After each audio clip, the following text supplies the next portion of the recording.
마태복음 7장 1절에서 6절을 중심으로 사랑해야 합니다 라는 제목입니다. 사랑해야 합니다.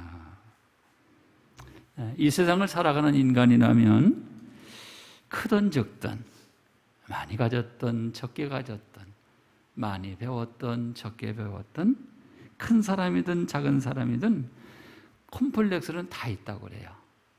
없는 사람 없다고 그래요. 가져서 있고 없어서 콤플렉스가 있다고 합니다. 근데 이 콤플렉스는 열등감으로, 욕구, 불만으로, 강박관념의 형태로 내 삶 속에 나타나요. 이건 언제 나타난다는 약속도 없어요. 아침 저녁으로 조석으로 나타날 수도 있고 있을 수도 있고 없을 수도 있어요.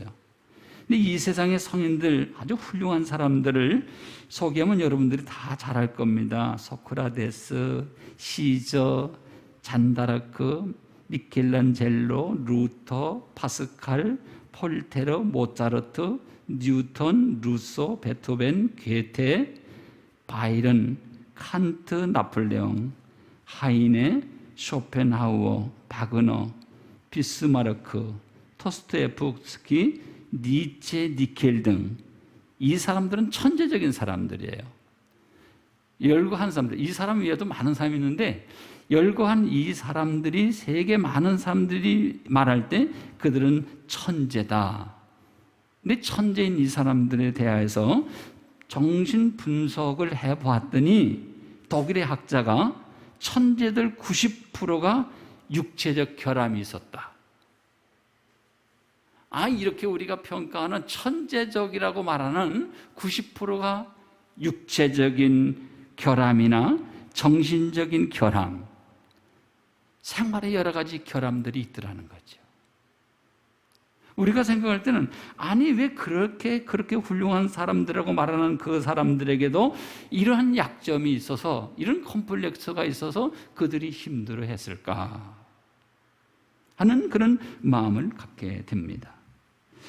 한국의 역대 인물 34면에 대한 콤플렉스를 분석한 이규동 박사님이 계십니다. 그분이 쓴 위대한 콤플렉스라고는 책에 보면 열거하는 사람들, 세조, 이광수, 김소월, 이중섭, 최영, 허균, 김정희, 대원군, 한용운, 윤동주, 김동인, 김양 등 이들은 모두 콤플렉스를 아름답게 승화시킨 천재들이라는 거예요.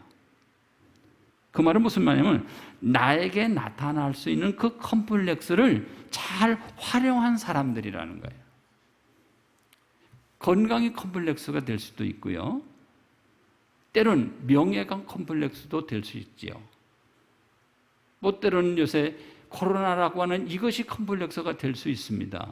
그러나 그것을, 그 어려움의 그 콤플렉스를 어떻게 활용할 수 있느냐, 어떻게 아름다움으로 승화시켜 갈 수 있느냐라고 하는 것은 오늘 주어진 나에게 하나의 과제의 숙제라고 볼 수 있습니다.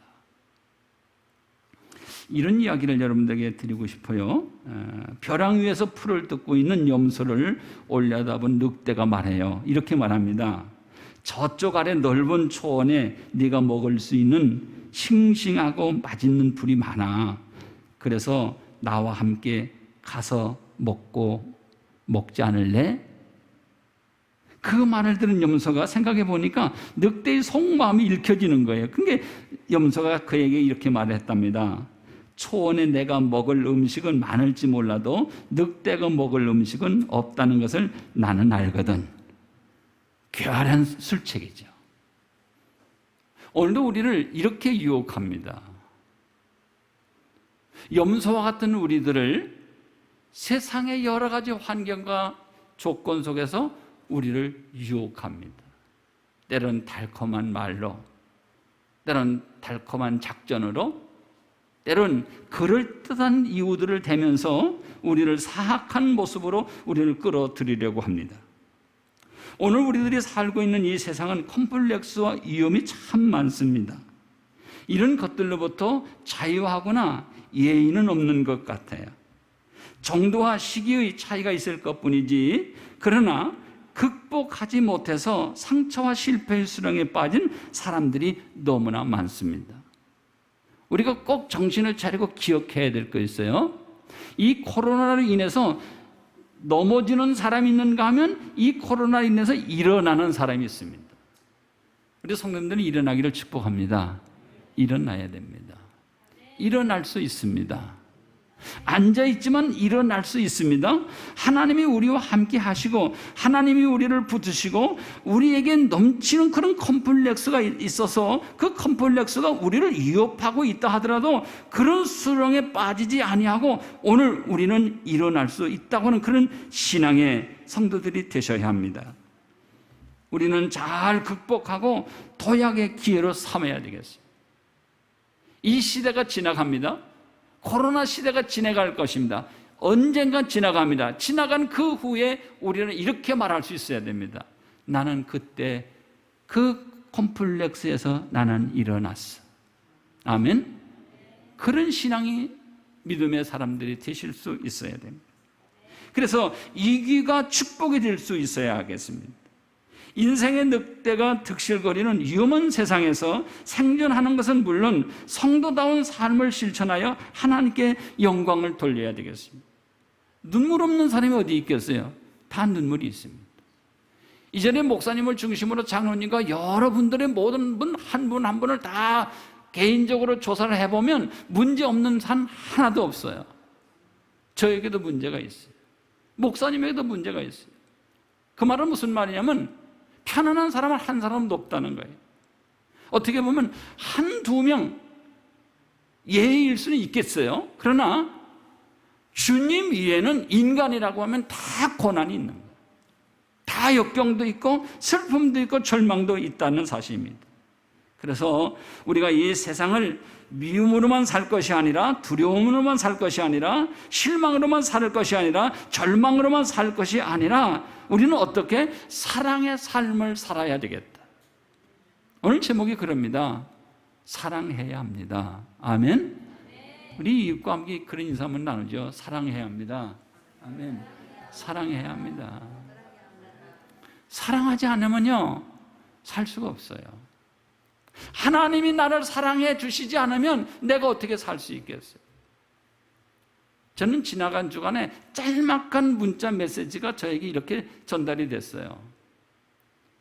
바울의 고백한 말씀을 인용해서 주어진 메시지였습니다. 모든 것이 주님의 은혜입니다. 아멘. 모든 것이 주님의 은혜입니다. 모든 것이 주님의 은혜라고 고백하는 사람과 고백하지 않는 사람의 차이는 이런 거예요. 고백할 수 있다면 그는 그리스도인이라는 거죠. 모든 것이 그리스도인이라고 말할 수 있는 모든 사람들의 평가는 내가 주님의 은혜로 오늘 살고 있다. 아멘. 주님의 은혜입니다. 주님의 은혜로 내가 오늘 주 영광께 이 자리에 머물러 있는 거죠. 주님의 은혜로 내가 이 세상을 오늘도 이렇게 힘들게 살아가고 있지만 그러나 하나님의 은혜로 내가 오늘도 이렇게 살아가고 있다. 사랑하며 사는 사람이 행복하겠죠. 사랑하며 사는 사람이 행복한 사람이고 사랑하며 사는 사람이 똑똑한 사람이고 사랑하며 사는 사람이 축복된 사람이고 사랑하며 사는 사람이 면류관을 받게 될 것입니다. 사랑하며 사는 사람이 부유하고 잘 살아갈 수 있는 사람이 될 것입니다. 예수님을 사랑하는 마음으로 모든 사람을 진정으로 사랑하며 사는 성도가 꼭 되셔야 되겠습니다. 그러면 예수님을 믿는 사람으로 사랑하며 어떻게 살아가야 될까? 오늘은 광복 76주년 기념주일이에요. 광복주의를 맞이한 우리들 어떻게 하면 우리가 이 세상을 사랑하며 살아갈 수 있을까? 목사님 지난 주간에 기도 공부가 저희 집에 매주일 기도 공부가 옵니다. 장기 구독을 해놔서 기도 공부가 오는데 저희 교단의 교단지입니다. 기도 공부가 오는데 기도 공부가 온 일면 첫 글자에서 마지막 글자까지 제가 모두를 조사해 봤더니 광복에 대한 메시지는 한 글자도 없더라고요. 놀랐어요. 대한예수교 장로회 교단의 통합적 교단의 교단지 신문에 광복이라고 하는 단어가 한 글자가 없더라는 거예요. 하나님의 은혜가 아니면 어떻게 우리가 광복을 맞이할 수 있었겠습니까? 하나님의 은혜가 아니면 어떻게 6.25 동란에 수년 동안 전쟁을 치르고도 그 가운데서 대한민국이 휴전을 하고 오늘 여기까지 살아올 수 있었겠습니까? 하나님의 은혜인데 광복을 말하지 않아요. 여러분, 하나님의 은혜로 광복을 맞이하시고 하나님의 은혜로 오늘 우리가 살고 있는 것입니다. 그러면 오늘 광복주의를 맞이하며 사랑하며 살 수 있는 우리들 첫째 이유가 뭘까? 첫째 이유는 비판하지 말아야 됩니다. 비판하지 말아야 됩니다. 오늘 1절과 2절의 말씀입니다. 1절과 2절 다 같이 합독합니다. 시작. 비판을 받지 아니하려거든 비판하지 말라. 너희가 비판하는 그 비판으로 너희가 비판을 받을 것이요 너희가 헤아리는 그 헤아림으로 너희가 헤아림을 받을 것이니라. 그랬어요. 여기서 같은 1절의 말씀 가운데요, 비판이라고 하는 단어가 5번 나오더라고요. 근데 이 비판은 정죄 또는 심판을 뜻하는 그런 단어로 쓰여졌어요. 어떤 사람들은 죄인으로 인해서 정죄하는 그런 행위로 보여지기도 해요. 또 이 비판은 하나님의 일에 속한 것이기 때문에 인간이 그 어느 누구에 대해서도 죄인과 의인으로 선고할 수 없어요. 아십니까? 비판은 누구만 할 수 있어요? 하나님만 할 수 있어요. 인간은 할 수 없어요. 근데 인간은 우리가 어떻게 해요? 우리가 비판해요. 누구 입장에서 비판해요? 하나님의 입장에서 비판을 하려고 그래요. 여러분, 이것은 잘못된 것입니다. 그리스도인들이라고 하면 이 비판하는 것은 절제해야 돼요. 다른 사람들을 비판하는 것은 하나님의 권한과 영역을 침해하는 교만한 행위예요. 그렇기 때문에 비판은 가능이 아니라 아주 하지 말아야 될 행위라고 하는 사실을 우리는 기억해야 됩니다. 그러므로 사람에 대한 비판은 될 수 있는 한 하지 말아야 됩니다. 다른 것에 대해서는 비판할 수 있어요. 특별히 사람에 대해서는 비판하지 말아라. 인간에 대해서는, 홍길동에 대해서는 비판하지 말아라. 목사님에 대해서는 비판하지 말아라. 장로님에 대해서는 비판하지 말아라. 권사님과 안수집사님과 교인들에 대해서, 인간에 대해서는 무엇하지 마라? 비판하지 말아라. 정치에 대해서는 비판할 수 있어요. 문화적인 것에 대해서는 비판할 수 있어요. 그 이념에 대해서는 비판할 수 있어요. 왜? 사람이 아니니까. 그러나 그것도 가능하면 절제하라고 하는 그런 의미를 우리는 기억해야 됩니다. 부득이한 경우에 비판은 공의에 입각해야 될 뿐만 아니라 그 근거는 긍휼과 관대한 정신이 깃들어야 한다. 만약 사람에 대해서, 어떤 일에 대해서 비판을 한다라고 하면 공의에 입각해야 된다. 공의입니다. 공의. 내 공의가 아닙니다. 용서와 사랑이 없으면 비판적인 사람은 자신의 거만과 완고함을 입증하게 되는데 그로 인하여 하나님의 용서하심에서 제외된다. 무서운 얘기지요. 하나님의 용서하심에서 제외되는 게 뭐냐고 하면 용서와 사랑을 전제로 해야 되는데 용서와 사랑을 전제하지 않은 공의에서 벗어난 그런 비판은 안 된다는 거예요. 이것은 미국 교회에서 있었던 그런 일인데요. 미국 애틀랜타에 있는 어느 교회 개척교회를 목회하시는 목사님의 경우인데 목회 활동을 아주 잘 하셨어요. 교회를 개척해서 수천 명이 모여서 예배를 드리는 그런 교회로 성장을 했습니다. 40대 중반을 가는 그런 목회자이고 아버님이 목회자였어요. 근데 그분이 몇 주 동안 인격에 대한 설교를 시리즈로 해 가는데 어느 날 아침에 자기 교회 마당에 포크레인을 갖다 놓고 레미콘을 갖다 놓고 트럭을 갖다 놓고 한쪽에는 흙도 쌓아놓고 연장들도 갖다 놓고 아주 주일날 교회 가보니까 아수라장이 된 거예요. 한말로 교회 뜰 안에 아수라장이 됐는데 이것은 그 목사님께서 의도적으로 그렇게 해놓으셨다고 해요. 그러면서 그날 목사님이 강단에서 이렇게 말씀을 하셨대요.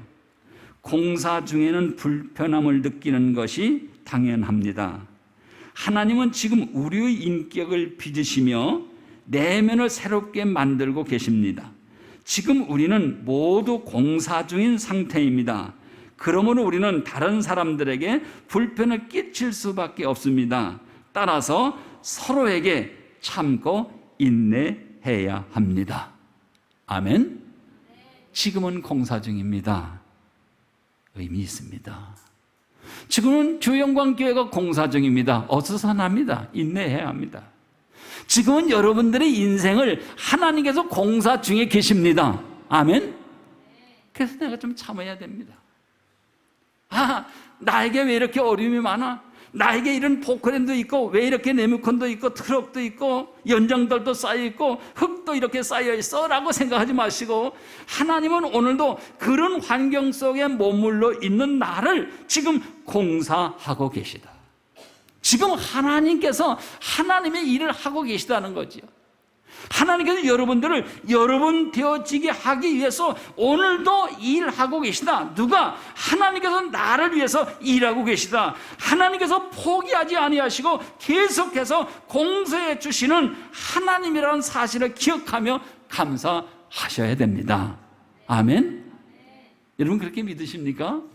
하나님이 나를 위해서 지금 공사하고 계시다고 믿으십니까? 저는 이 말씀을 준비하고 조용히 서재에서 그렇게 생각을 했습니다. 하나님, 오늘도 저를 위해서 어떤 일을 하고 계십니까? 기계 소리도 나겠지요. 먼지도 나겠지요. 눈물도 나겠지요. 여러 가지 필요한 것도 있겠죠. 그럼에도 불구하고 하나님의 뜻을 기다리게 해주세요 하면서 말씀을 묵상하며 준비한 일이 있습니다. 또한 비판은 세상의 주도적인 흐름일 수도 있습니다. 누구나 쉽게 비판을 하기도 합니다. 남을 비판하는 것은 참 재미있습니다. 남을 비판하고 비판하다 보면 중독이 됩니다. 그렇지요? 이상하죠? 남의 말은 참 쉽게 잘합니다. 내 말은 하기 거북하지만 남의 비판에 대한 남의 일에 대해서는 대단히 잘하고 잘합니다. 그러나 중요한 것은 오늘 여러분들이 비판하는 것까지는 좋지만, 그러나 비판하는 과정에서 자기의 인격과 영성은 메말라 갑니다. 남을 비판하면요 영성이 메말라가요. 기도하기 거부합니다.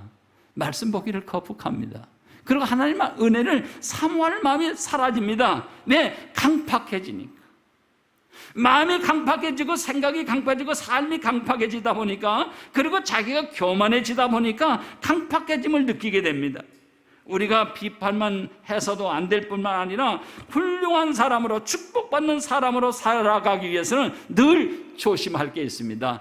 무엇을? 입을 조심해야 됩니다. 가능하면 분입니다. 저도 목회를 하면서 지금도 이만큼 살아면서 늘 기억나는 것이, 참 입 조심만 하고 하면서 목사가 참 조심하는 게 입입니다. 예. 입으로 말 한마디로 천냥빚을 갚는다고 하는데, 말을 많이 하고 사는 사람들이 특별히 입을 조심해야 될 것 같아요. 그렇죠? 오늘 또 내가 입 때문에 내가 실수를 했어, 그렇게 느끼고 그렇게 생각할 때가 우리에게 참 많은 것 같아요. 그래서 비판하는 입을 닫고 사랑하는, 사랑만 할 수 있는 우리 성도님들이 될 수 있기를 축복합니다. 두 번째는 들보를 뺍시다. 들보를 빼야 합니다. 오늘 7장 5절입니다. 5절 말씀 같이 합독하겠습니다. 시작. 예식하는 자여, 먼저 내 눈 속에서 들보를 빼어라. 그 후에라 밝히 보고 형제의 눈 속에서 티를 빼리라 했습니다. 이 예식하는 자여, 사번역 성을 보니까 유선자여 그랬어요. 킹 제임스 번역을 보니까 유선자여, 쉬운 성을 보니까 유선자들. 예식하는 자가 유선자래요.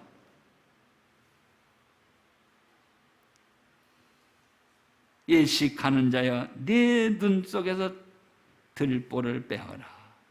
내 눈에는 뭐가 들어있다고요?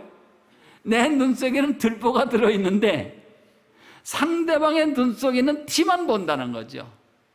내 눈 속에 이러한 들보가, 이런 큰 들보가 들어있는데, 기둥 같은 이런 들보가 들어있는데 상대방의 눈 속에는 적은 티만 보고 있다는 거예요.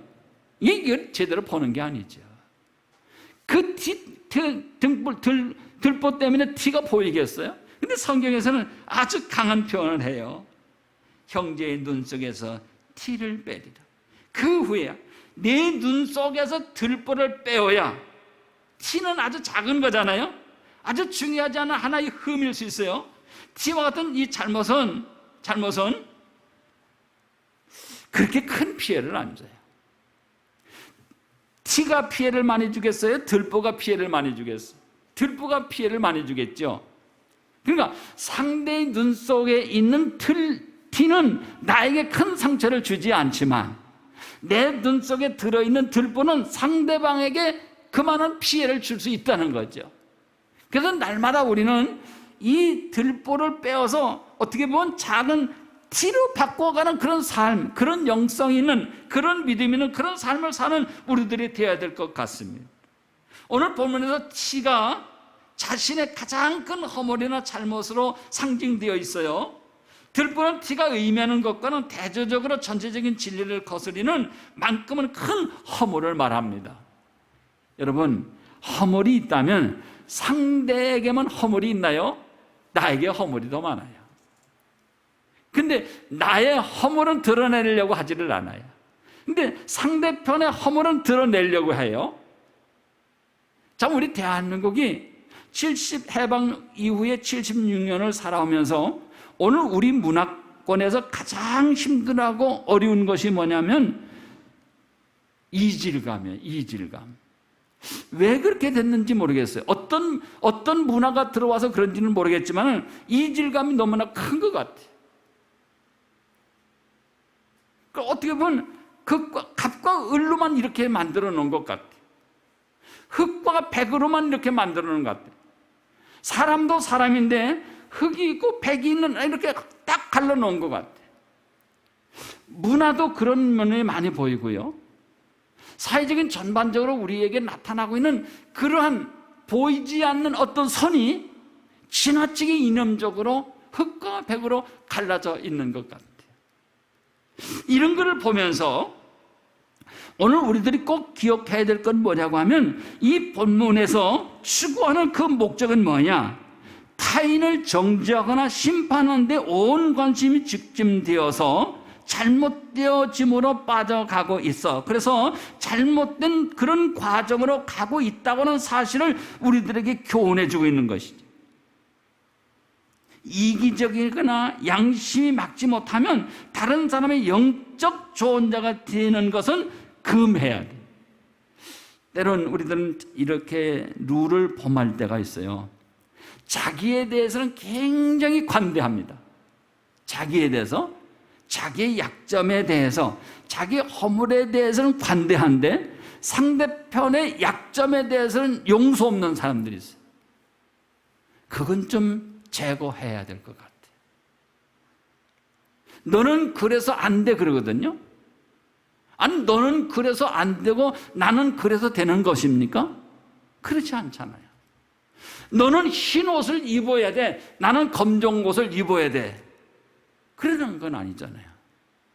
오늘 와보니까 검정 옷을 입은 분들이 많더라고요. 목사님도 검정 옷을 입고, 우리 송 집사님도 검정 옷을 입고, 미선 집사님도 검정 옷을 입고, 전사님도 상의 검정 옷을 입고, 저 집사님도 검정 옷을 입고 오셨네요. 그래서 아니, 오늘 주영광교회 무슨 세트로 이렇게 옷을 입고 오시나 그랬어요. 참 잘 입고 오셨어요. 왜? 깨끗해 보이고 멋있잖아요. 자, 또 반대로 얘기합니다. 아니, 입어도 주일날 왜 검정 옷을 입고 와? 뭐 초장났어? 아니, 교회가 왜 이렇게 우중충해? 그럴 필요 없는 거예요. 그렇다고 다 흰 옷만 입고 옵니까? 목사님이 검정 거 입고 오시니까 나도 흰 거라도 입고 와야잖아요. 예? 그리고 그냥 그러네요. 그렇다고 흰 옷 입었다고 해서 잘한 건 아니잖아요. 검정 옷 입어서 잘못된 것도 아니잖아요. 그런 관점에서 본다면 이 헤아림이라고 하는 것은 우리들이 생각하는 그 관점이 어디에 있느냐는 우리들이 잘 기억해야 될 것 같아요. 세상에 많은 사람들이 살아가고 있지만 그들의 관점이 지금 어디에 있느냐? 우리 코로나 전국에서 우리가 보고 우리가 나가야 될 관점이 어디 있느냐? 이 어렵고 이 힘든 이 세상에서 오늘을 살아가는 그리스도인들이 어디에 초점을 두고 어디에 관심을 가지고 우리가 살아가야 되느냐? 이 관점은 대단히 중요한 것 같아요. 신발을 살아가는 사람은 지나가면서 모든 사람들의 신발만 본다고 합니다. 미장원에 머리를 하러 가는 사람은 미장원에 가면서 지나가는 여자들의 그 모습만 다 본다고. 저 여자는 파마를 어떻게 해서 머리를 어떻게 잘라서 그것만 보고 간다고 그래요. 그런 것 같아요. 제가 심호하는 교회에 양복을 짓는 그런 그 장인이 하나 있었어요. 그분의 표현은 나는 지나가는 모든 분들의 옷만 본대. 옷만 본대. 그게 관점이에요.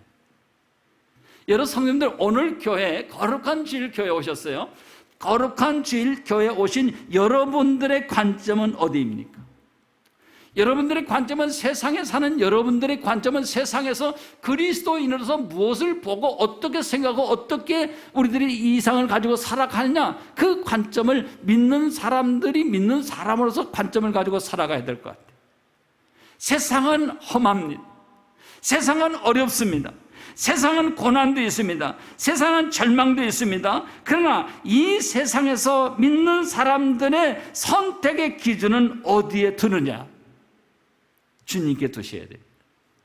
우리를 온전케 하시는 주님께 여러분들이 이상을 두셔야 됩니다.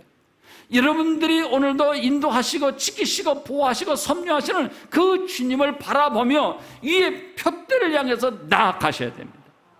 위에 표대를 향해 나가는 사람들은 세상에서 환난과 고난과 역경과 절망이 있지만, 그러나 그 절망과 역경 가운데서도 하나님이 동행해 주심을 믿고 살아가는 우리들이 되어야 됩니다. 이제 나의 눈에서 삶을 고통스럽게 하는 들보를 스스로 빼야 됩니다. 교만을 빼야 됩니다. 우리들의 고정관념을 빼야 됩니다. 부정적인 생각들을 다 빼야 됩니다. 불평도 빼야 합니다. 원망도 빼야 합니다. 미움도 빼야 됩니다. 욕심도 빼야 됩니다. 세상적인 생각도 빼야 됩니다. 인격적인 들보도 빼야 됩니다. 빼지 아니하면 주님이 보이지 않습니다. 우리 눈에서 뺄 것을 빼지 아니하면 선한 것을 볼 수 없습니다. 여러분들의 눈에서 그것을 빼지 아니하면 가나안이 보이지 않습니다. 뺄 수 있기를 축복합니다. 하나님 우리에게 말씀하고 계십니다. 우리 주님께서 나에게 오늘도 말씀하고 계십니다. 이런 놀라운 세계와 세상이 있다는 사실을 우리들에게 교훈해주고 있기 때문에 내 눈에 들보를 빼므로 모두를 하나님의 사랑으로 바라보는 사랑의 눈이 열리기를 축복합니다. 사랑의 눈이 열려서 목사님을 보는 거죠. 사랑의 눈이 열려서 자녀들을 보는 것입니다. 사랑의 눈이 열려서 이웃을 보는 것입니다. 그래서 하나님의 구원을 이루어가는 성도들이 되어지기를 축복합니다. 마지막 세 번째는 진주를 주어야 합니다. 7장 6절입니다. 다 같이 합독하겠습니다. 시작. 거룩한 것을 개에게 주지 말며 너의 진주를 돼지 앞에 던지지 말라. 그들이 그것을 발로 밟고 돌이켜 너희를 찢어 상하게 할까 염려하라. 본문에서 개와 돼지가 나옵니다. 성경에서 개는 대개 썩은 것을 먹고 토하는 것을 다시 먹고 심지어는 사람까지도 먹는다고 합니다. 그래서인지 개라는 말이 인간에게 적용될 때는 경멸적인 의미로 쓰여집니다. 유대인들은 때때로 원수나 악한 자를 개로 지칭하기도 했습니다. 우리가 애완용을 기르는 그런 마음이 아니고요, 개에 대한 그런 설명인 것 같습니다. 이 본문에서 감사하지 않는 자들과 값어치 없는 인간을 가리키는 말로 때로는 사용하기도 했습니다. 개는 도덕적 또는 영적으로 부정하고 불결한 사람을 상징하기도 했습니다. 돼지는 완고한 고집과 악의를 지닌 자를 상징하기도 했습니다. 욕심 때문에 무모한 짓을 하고 사명이 아주 둔감한 사람을 뜻하기도 했습니다. 먹는 것에 목숨을 걸고 그것에 만족하여 중요한 것을 잃어버리는 사람들을 때론 의미하기도 했습니다. 그러나 진주는 가장 귀한 것입니다. 이스라엘 사람들의 특이한 표현을 보면 진주는 가장 아름답고 거룩한 모습으로 표현하고 있습니다. 예수님이 지상에서 사역하실 때 당시 바리새인들은 많이 배운 사람들 가운데 열등감을 가진 사람들이었습니다. 왜 열등감을 가졌냐고 하면 이 바리새인들이 이렇게 생각한 거예요. 아니, 예수님을 따라다니는 사람들은 저렇게 많은데 아니 왜 나를 따라다니는 사람들이 그렇게 없어? 그런 열등감을 갖는 거예요. 이 열등감이 바리새인들에게만 있는 건 아니에요. 오늘 교회 안에도 있는 것 같습니다. 아니, 그 집사는 왜 사람들이 사랑해야 돼? 아니, 그 권사님을 사람들이 왜 좋아해야 돼? 근데 집사인 나, 권사인 나, 장로인 나, 목사인 나는 왜 사람들이 미워해? 이런 마음을 가질 수 있어요. 이런 마음을 갖고 살아갈 수 있습니다. 그러나 이런 말에 대해서 우리들이 기억해야 될 건 뭐냐고 하면 분명히 그것은 인간의 뜻이에요. 누가 누구를 사랑하든 누가 누구하고 가까이 지내든 그건 그들의 관계예요. 믿음의 사람들로서 덕을 세우고 믿음의 사람들로서 의를 드러내고 믿는 사람들로서 천국의 삶을 살아가면서 살아가면 되는 것이에요. 오늘도 주님이 이 세상을 살아가고 있는 사람들에게 오늘도 말씀하고 계십니다. 이 세상에서 많은 사람들이 열등감 속에 사로잡혀서 살아가고 있지만, 그런 열등감 속에 절망하며 살아가고 있지만, 그러나 그 열등감 속에서 우리들이 꼭 필요한 건 뭐냐고 하면 그들에게 줄 수 있는 것이 있다. 그건 뭐냐? 진주와 같은 복음이다. 아멘? 복음을 주면 되는 거예요. 복음, 예수를 전하면 되는 것입니다. 열등감을 가지고 있는 사람들에게 예수를 전하면 되는 것입니다. 열등감을 가지고 있는 사람들에게 해결할 수 있는 방법은 사랑밖에 없습니다. 열등감을 이길 수 있는 방법은 사랑입니다. 사랑이 임하면 열등감을 이길 수 있습니다. 사랑하면 열등감을 이길 수 있는 능력의 삶을 살 수 있습니다. 사랑 안에서는 우리 영원히 안식할 수 있습니다. 우리 가족 중에 있는 모든 사람들에게 최고의 진주 예수 그리스도를 주십시다. 열등감을 가지고 있는 그 이웃들에게 예수를 전할 수 있어야 됩니다. 예수를 그들에게 전해서 그들이 예수를 만나면 삶이 변화됩니다. 목사님의 목회 이념 중에, 목회의 계획 중에 하나가 이기 청소년들에게 복음을 전하는 거잖아요. 그들이 빵으로 변하지 않더랍니다. 그들에게 상담으로 변하지 않더랍니다. 빵도 줘봤고 상담도 해봤고 물질도 줘봤고 관심도 줘봤지만은 그러나 그렇게 변화되지 않더랍니다. 그러나 변할 수 있는 것 하나, 복음, 예수밖에 없더라. 아멘? 예수밖에 없어요. 오늘 열등감에 사로잡히는 젊은이들에게, 열등감에 사로잡히는 우리 청소년들에게, 열등감에 사로잡혀서 절망하고 있는 사람들에게 복음 예수를 전해서 예수를 만나면 변화됩니다. 더러운 그들이 깨끗해집니다. 아름답게 되어지고 가치 있는 삶을 살 수가 있습니다. 땅에서 하늘의 삶을 그들은 살아갈 수 있습니다. 사랑하는 자에게 진주 되시는 예수 그리스도를 선물합시다. 사랑은 진주입니다. 진주는 사랑입니다. 예수를 믿고 전하는 바로 그것이 최고의 삶이고 행복이 아닙니까? 돌멩이의 삶이 아닌 진주의 삶이 되시기를 축복합니다. 결론을 맺겠습니다. 사랑하는 주영광교회 가족 여러분, 오늘 8.15 해방기념주의를 맞으며 이제 우리는 비판하지 맙시다. 그리고 들보를 빼십시다. 이제 사랑의 삶을 위해 진주를 주십시다. 사랑의 삶을 실천하며 사는 아름다운 성도님들 여러분 모두 되어지기를 축복합니다. 기도하겠습니다. 자비로우신 하나님 아버지, 은혜를 감사합니다. 사랑해야 합니다. 사랑해야 하는데 사랑만 받으려고 합니다. 우리가 하나님에게 받은 사랑이 얼마나 많은데, 교회를 통해서 받은 사랑이 얼마나 많은데, 이웃을 통해서 받은 사랑이 얼마나 많은데 그 사랑을 잊고 살아갈 수 있겠습니까? 하나님, 오늘 거룩한 줄 우리에게 주신 말씀, 이제는 사랑하며 살아갈 수 있는 내가 되어질 수 있도록 결심과 다짐을 하며 세상을 향해 나갈 수 있게 하옵소서. 예수님 이름으로 기도합니다. 아멘.